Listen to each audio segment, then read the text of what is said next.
In this video, I am going to show you how to get Freeview on your Firestick. First, ensure that your Firestick is connected to your TV and has an internet connection.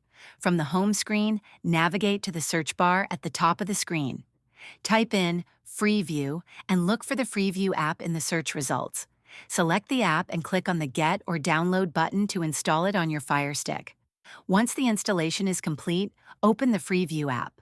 Upon launching the app, you may need to create a Freeview account or log in if you already have one. Follow the on-screen prompts to set up your account. After logging in, you can browse through the available channels and content.